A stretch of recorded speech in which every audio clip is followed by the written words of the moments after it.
I don't know how parents stay married.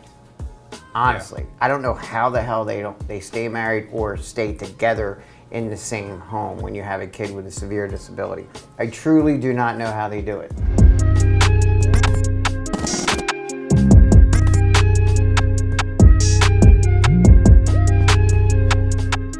You know, I've been doing this almost 20 years now, and I feel like I can work with any kiddo or adult, and I feel really confident that I can work with them and change behavior.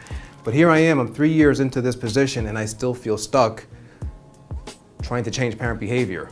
And once we're gone, and once the funding's over, and once we're no longer there, they're the change agent. And there's times I walk away thinking like, what's gonna happen when we're not there? Have I done enough? Have I broken through enough to work with these families so they feel confident with their children's problem behaviors? I think the biggest piece I got away from ABAI at that presentation, which was the impact of parental stress on the family unit and how it hinders their ability to parent, manage their children's problem behavior, and implement the strategies that you want them to implement. So if you look at the first line of the introduction, it says raising a, and I love this because they kind of go right for the jugular. First line of the article, raising a child with autism involves chronic challenges consistently associated with high levels of psychological distress in parents. And then they cite several articles. They're good articles, by the way. They're not all in Java, but they're really good articles. I definitely would recommend you guys take a look at those. Such distress can significantly impact the parent's ability to manage their child's behavior and reduce the effectiveness of behavioral interventions. So, I don't want to say I minimize it, but I think sometimes you just kind of get so into your world that you don't realize some of the stressors that the families are going through. So let's just kind of take a minute and stop there. You guys are all in homes, and you ladies are all in homes. What are some of the stressors? What are some of the stressors that you're noticing your families are going through that may be impeding them parenting the way they may want to and or implementing the strategies you want them to implement? Amanda? Firstly, work schedule. Okay. For sure. If both parents work, and even if it's not such a huge work schedule, just being pulled out of that mindset sometimes makes it so that they're extra stressed about getting the laundry done, getting dinner on the table, getting the other kids' homework, and this, that, and the other thing that they have to do when they're home, that they can't find the mental space to really commit to the programming. Yes. And you find these big gaps in when they're applying it. Awesome. There's a family in South Jersey we're trying to support right now. He's a big kid, he's like 6'2", 250, not good in vehicles. We're trying to use the limo to help them work on car safety. And my first question to the BC was, well, what about the parents' car? They have one vehicle, and you talk about work schedules. Mom works 8 to 2, she comes home, they switch off, and dad works 3 p.m. to 3 a.m. So they never see each other. So you talk about stress and the impact of that on being able to manage your children's behaviors, or I mean, that's a big deal. I mean, I think it's hard enough for parents like to go out and have a date night or to like get that time to like go out with their friends, and you know, just not having an outlet. And a few of the families that I work with, they're like single moms. You know, they can't leave their child with a babysitter, and there's just like a whole host of other things. You know, family members, it's too much of a strain to ask them. So like, it just limits them from kind of like being themselves, I guess, for lack of putting it a better way. So that's been like a recurring theme. That's a stressor. One of the things I like about our company is that I think we're very aware of that stressor, and so even though we're not respite, if we can use 20 minutes of, hey mom, like, okay, take 20 minutes and we'll work with your kiddo, and then you come back refreshed, or take half an hour, it can go a long way. So a single mom who's working lots of hours, who's tired by the time they get home, may not be able to implement these strategies the way you think they should, right? Who else? Matt, you had your hand up. Competing treatments. I think we're all behavior analysts, so we're like, no, this is the best treatment for your child. But like, you're right. But how is a parent supposed to really know that they're doing the best thing when there's so many other treatments that are competing?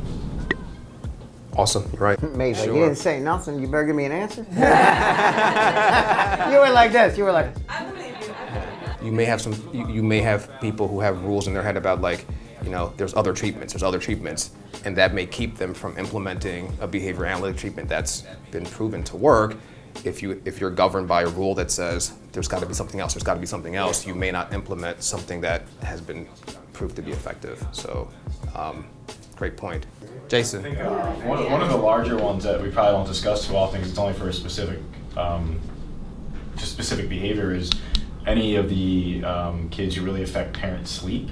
Yes. And then, that results in significant lack in treatment integrity a lot of times throughout plans. Yeah. And it's hard to try to help those parents when you might put a plan in place saying at 2 o'clock in the morning you have to redirect the child back to bed, and they've already done it 7 times, and expect them to run it with integrity. I'm living that right now with the case.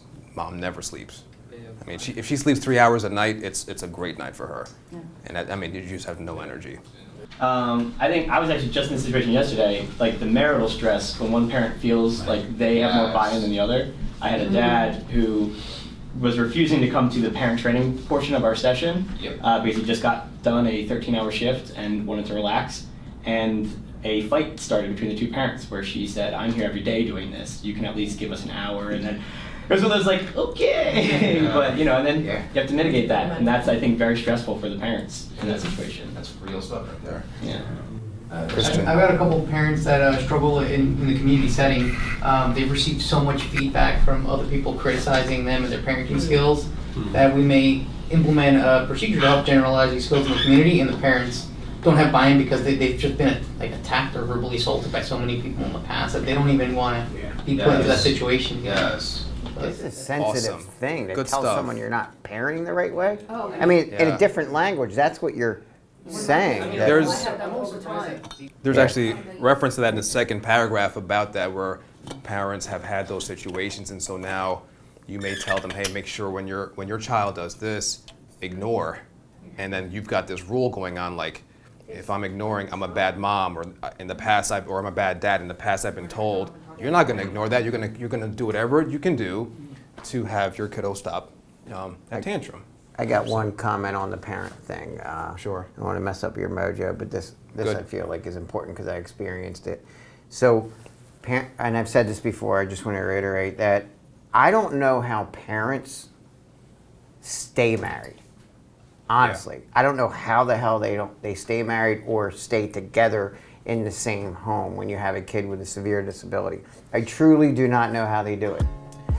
For one reason alone, if there's a shared parenting and there's a divorce or a separation, suddenly the one parent has a life that never had one before, as in a life outside of just constantly attending to someone with severe needs, which is one of the most noble things you can do. But also, they need time for themselves.